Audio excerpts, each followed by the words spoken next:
Everybody comes here thinking that the person will end up getting a day zero job. If you're interested in the world of finance, start reading the financial press. Finance is not just numbers. Behind every number is a host of assumptions. So a lot of people thinking IIM में आ गए तो क्या है, बस life अपने आप will fall into place. They realize it later on, no.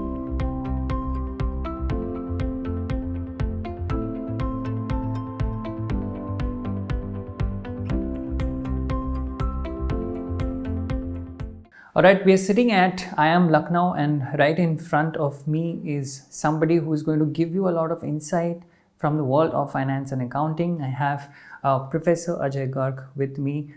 Thank you very much, Professor, for doing this with us today. Tell us, our audience, who you are and why are we sitting here. I'm Ajay. I am a professor of finance and accounting at IIM Lucknow, and currently I'm also the dean faculty at IIM Lucknow. And I've been at IIM Lucknow the last 17 years or so, and with the teaching areas of corporate finance and valuation. And so when I was approached by your team to do an interview with you, I was more than happy to do that. You mentioned very interestingly about the changes that has come into the finance and accounting world, right? So for example, now if I have to ask you, from the time when you started, like the year one of when you got interested in it, when you actually were studying, or when you actually got into know the basics of the world, to today, right? When somebody is reading about those concepts, what are the 2-3 broad areas that you see has changed drastically? First of all, in the world of finance and accounting, I studied in an economy which was not open.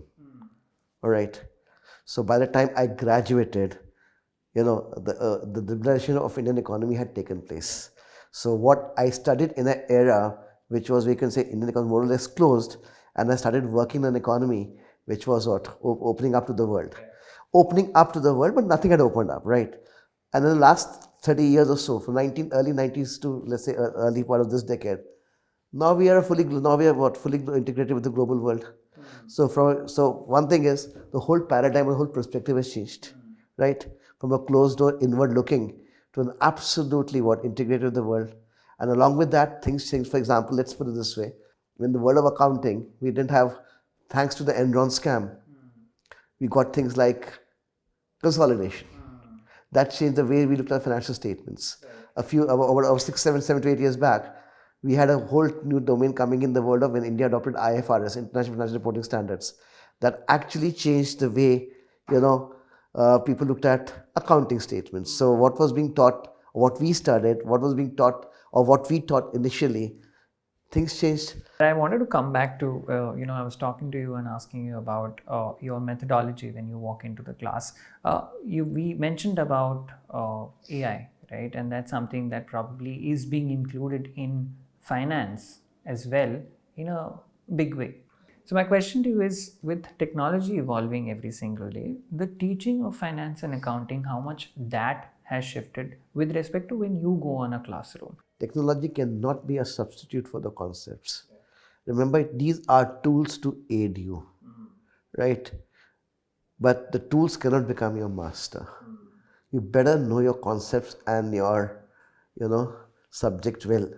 Then only you can use the tools the way you want to do them, right?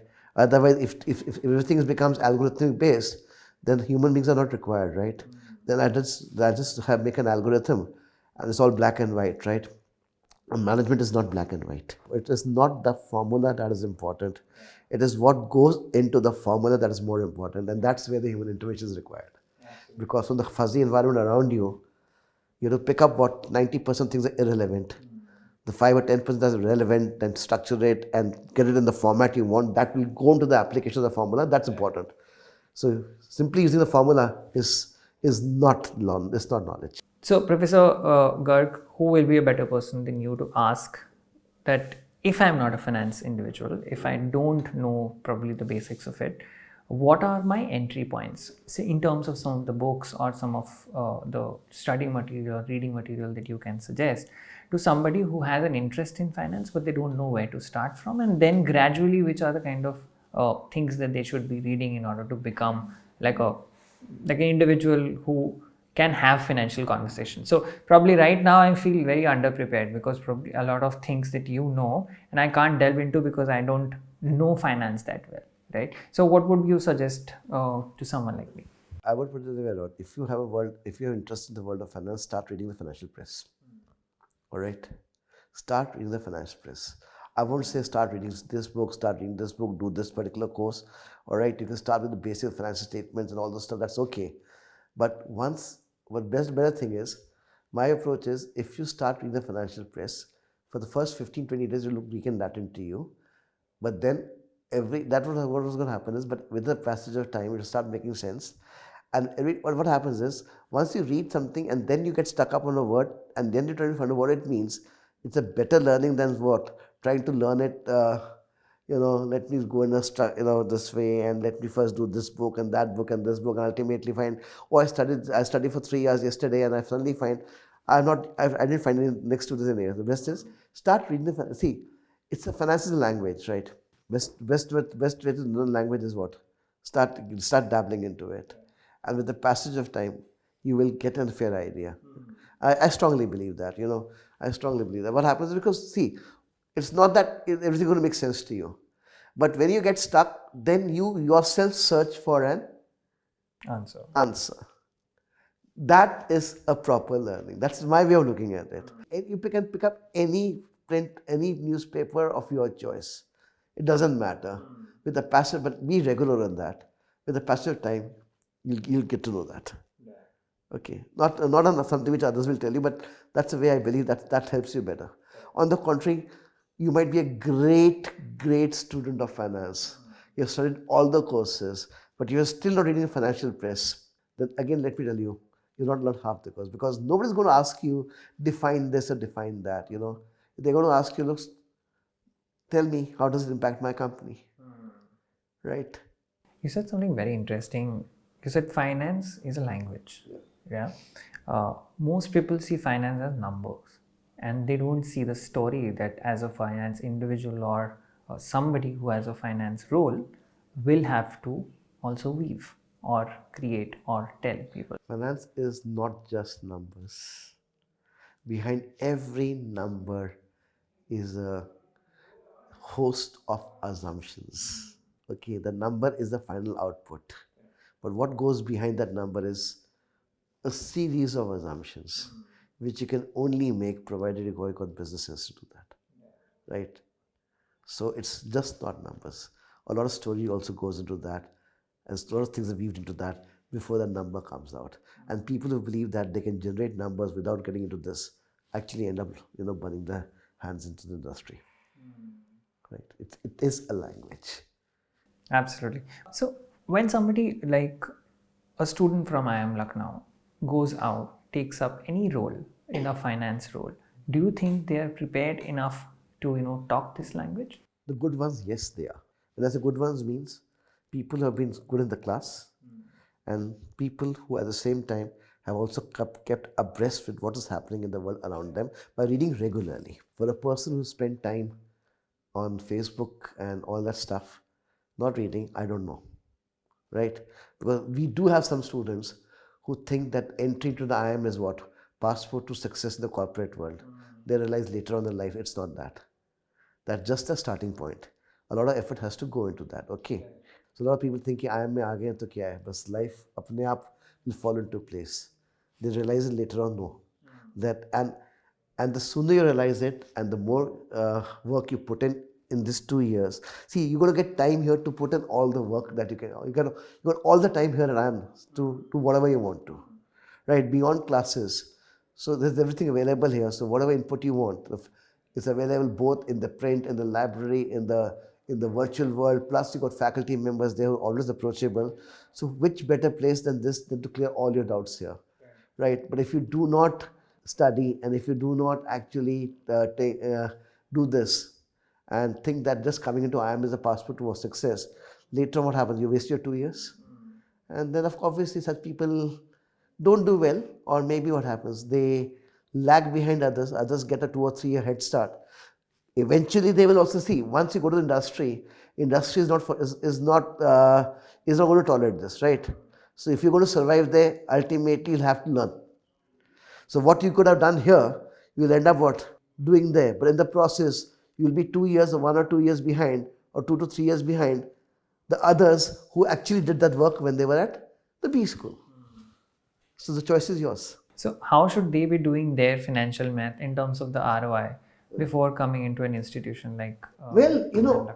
they should be doing it because they're, they're not only paying us fees. So I won't talk about the fees because it depends on every IIM to IIM. So let's say they're giving us whatever fees they're giving us, that's one number, plus 2 years that they're giving us. Had they been working in the industry, they're foregoing 2 years of salary. Absolutely. So they need to add that also. All right, that's the opportunity cost of doing this program. It is not only the fees or the expenses that you incur for your mess in the hostel and all that stuff. No, it is also the 2 years of salary that you forego when you do this program. So that's your investment. So calculate your ROI on the bigger figure and not just the fees that you pay. And you realize that when you factor that 2 years of opportunity cost also, the number is huge. So you better make the best use of it. See, everybody comes here, let's put it this way, everybody comes here thinking that the person will end up getting a day zero job, right? I don't think anybody comes to IIM Lucknow thinking, or any other IIM, Ahmedabad or Bangalore, Calcutta for that matter, thinking that the person is going to get what? A day 1 or a day 2 or a day 3 job, right? Everybody is what? A day zero aspirant. Everybody who's coming here is good. You have been good in your respective schools or respective engineering colleges or other colleges of other disciplines. But once you come to IIM, what happens? All the good people get together. So remember, if I'm talking to 570 students, there'll be 350, 400 toppers. Suddenly 400 toppers become what? They are in the same batch. So suddenly what happens? You were a topper here, but unfortunately, one of you is going to be last here also, right? So, and you got to what? Be mentally prepared for that also, right? I was a topper in school, I was a topper in college, great, but now you're amongst all the toppers, so suddenly your rank can be anything between number 1 to number 570, right? I have never gone beyond number 3, but the fact remains, if you're admitting 570 students, right, somebody is going to be number 1 and somebody is going to be what? 570. You also got to absorb that. There's nothing wrong in that. I'm being very clear. There's nothing wrong in being number 570. But don't take it to your heart and don't let that psych you. I see a lot of people come under stress because, unfortunately, our education system, I strongly believe that, is lacking on one thing, right from schools to even IIMs for that matter. We do not teach people how to handle failures. Trust me, the biggest learning in life is how do you handle failures? If I can go back in my life, I had one terrible year, somewhere there. That was a disastrous year for me. But trust me, I am what I am because of that one year. If I could handle that, today no situation ever stresses me. It's like this. It can't be worse than that, right? If that went through, this is just what? Peanuts. So nothing stresses me. I had one terrible year in life. And once I knew how to cope up with that, trust me, life has been very comfortable for me. So here people don't know how to handle stress. You can see that I've seen people breaking down, especially, everybody comes looking for a day zero job. Suddenly when day zero gets over, you suddenly realize, I was not one of those people who got day zero. And suddenly you start doubting yourself. Look, there's no need to doubt yourself. You're good. And the person who got the job is not better than you. It is just that the company felt that he or she is a better fit. And you are not a better fit, right? Nobody's saying you are bad, but you don't fit with what is there with them at that particular point in time.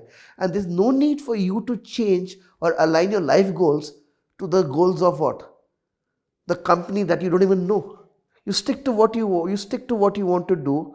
Trust me, everything is going to work out in life. What do we tell them? We tell the students, look, 70% of people who get a day zero job will change the jobs in less than 1 year. So तुम क्यों चिंता कर रहे हो यार? What is the point of getting into a rat race just to change what in less than a year's time? So just get off that, right? Don't take it to your heart. It's not even that. Nobody's casting a judgment onto you. Why are you then doubting yourself? But people don't know. Trust me, the younger generation who have never known how to handle failure, maybe the stress of parents, the stress of school teachers, and maybe the way our whole society is. We always applaud what? We always applaud the people who succeed. And we don't spare a thought for the people who did not make it but tried. Right? The whole society works like that. And maybe that has the reason, biggest culprit for the way why things go wrong. Right? And I'm very, very worried about that. Because going forward with the population of such people is going to increase. And you really, it's not good for a country if the stress levels go up to that level. Do you then feel that because finance jobs pay that well, because they are probably the day zero jobs that students get, a lot of the students who probably don't have interest in finance, they also start learning more about it and I want to get agree into it. with you. This is also the case. So if I've got a class, maybe 70% students would come who actually want to do finance, but there'll be 20% because it's like this. You first forget finance. Do they want to do MBA in the first place? Forget about finance. The question is, ask them, why do you want to do MBA in the first place? After 2 years, they start doubting why I'm doing this. Right? So finance comes later. It is just that, it's a natural choice. If you look at everybody, people have to do a graduation degree, especially if you're an engineer, you must do what? Either do a MS in the US or you must do what? An MBA here. So because अगर सब कर रहे थे तो हमने भी कर लिया. क्या तुम करना चाहते हो? तुम्हारा इंटरेस्ट है? I've seen people who come here and also leave the place in about few months realizing that they are not fit here. And trust me, they've done very well in that. Okay, I've just come. I think I made a wrong choice. I should not have come here. I'm leaving and maybe I'm doing a course correction. On a personal basis, whoever talked about this, I say if you're convinced about it, this is not what you want to do. You please then don't do it. And trust me, those 2 or 3, 4 of whatever stories I know of people who did manage to take that decision, hard decision. Why?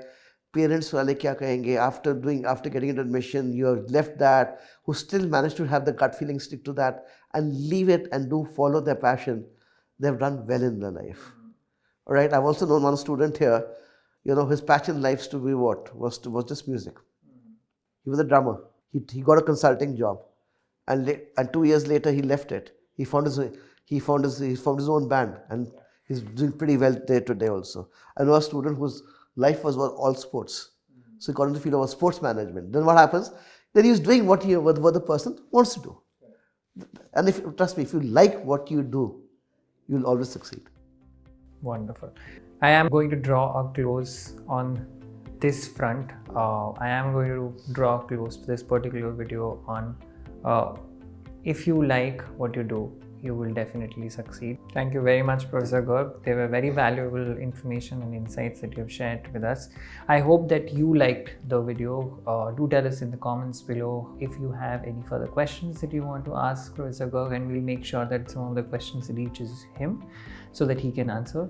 Share it with students who probably are finding out they are the fit for the world of MBA or not, and do tell us which other guests you would want us to bring on this particular show. Thank you very much once again and have a great day ahead. Thank you.